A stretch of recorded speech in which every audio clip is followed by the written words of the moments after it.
ত্রুটিপূর্ণ ইমারত বিধিমালা, বিদ্যমান বিধিও যথাযথভাবে না মানা এবং জনসংখ্যার ঘনত্বের কারণেই মাঝারি মাত্রার ভূমিকম্পে তীব্র কম্পন অনুভূত হয়েছে। একই সাথে 10 জনের মৃত্যু হয়, বহু আহত এবং উল্লেখযোগ্য ক্ষয়ক্ষতির ঘটনা ঘটেছে। ভৌগোলিক কারণেই বাংলাদেশ ভূমিকম্প প্রবণ এলাকা, তাই সময় নষ্ট না করে জরুরি ভিত্তিতে কার্যকর ব্যবস্থা নেওয়ার তাগিদ দিয়েছেন ভূতত্ত্ববিদ ও নগর পরিকল্পনা বিশেষজ্ঞরা। রিপোর্টে আরও জানাচ্ছেন হাসান জাবেদ।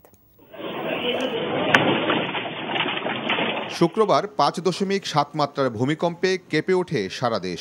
এর কেন্দ্র ছিল ঢাকার কাছে নরসিংদীতে। ভূমিকম্পের স্থায়িত্ব ছিল প্রায় 20 সেকেন্ড।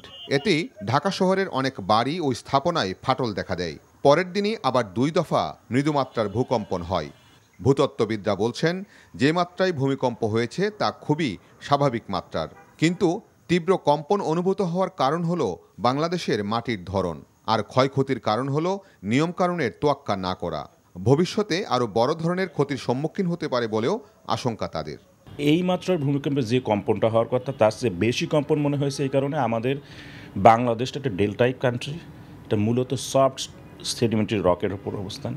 প্রায় 8.2 থেকে 9 মাত্রার ভূমিকম্প একটা এক্সপেক্টেড এই রিজিয়নে, সাবডাকশন জোনের।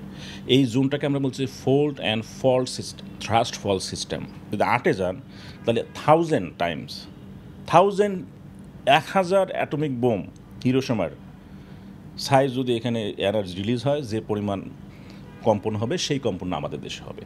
নগর পরিকল্পনাবিদরা বলছেন, বাংলাদেশ আরও বড় ধরনের ঝুঁকির মুখে আছে। তবে ভূমিকম্পে বেশি ক্ষতি হবে ঢাকায় অপরিকল্পিত নগরায়নের কারণে। এমনকি সরকারি ভবনও ইমারত নির্মাণ বিধিমালা অনুসরণ করে না। সৌভাগ্যবশত এটার স্থায়িত্ব কম থাকাতে বড় আকারে ড্যামেজ হয় না, কিন্তু অলরেডি অনেক ড্যামেজ হয়েছে। এখন ঢাকা তো অপ্রস্তুত। আমরা কখনোই আমাদের যে নির্মাণ কাজে, ভবন নির্মাণ বলেন, অবকাঠামো নির্মাণে এই ভূমিকম্পের বিষয়টাকে সেভাবে গুরুত্ব দেয়নি।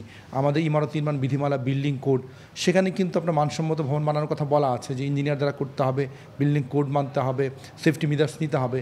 তো এখন সুযোগ আছে যেগুলো যেগুলোর ভবনগুলো মাঝারি ঝুঁকিপূর্ণ, সেগুলোকে রেট্রোফিট করে ধীরে ধীরে সেগুলোর শক্তি বৃদ্ধি করার সুযোগ আছে। ন্যাশনাল বিল্ডিং কোড যেটা বানানো হয়েছে আর কি সারা ঢাকা শহরের জন্য, সেখানে আর্থকোয়েকের যে প্যারামিটার, সেটা একটা সিঙ্গেল প্যারামিটার ইউজ করা হয়েছে। যদিও ঢাকা শহরের ল্যান্ড কাভার বলি বা ল্যান্ড ফর্ম বলি বা সাবসারফেস ল্যান্ডের কন্ডিশন বলি সেম না, যার কারণে আমি মনে করি national building code is not accurate বা is not perfect for earthquake resilience, এবং এটা মডিফাই করা দরকার। ভূতত্ত্ববিদ ও নগর পরিকল্পনাবিদরা বলছেন, যেভাবে নগরায়ন হয়েছে তাতে 50 থেকে 100 বছরেও পরিবর্তন করা যাবে না।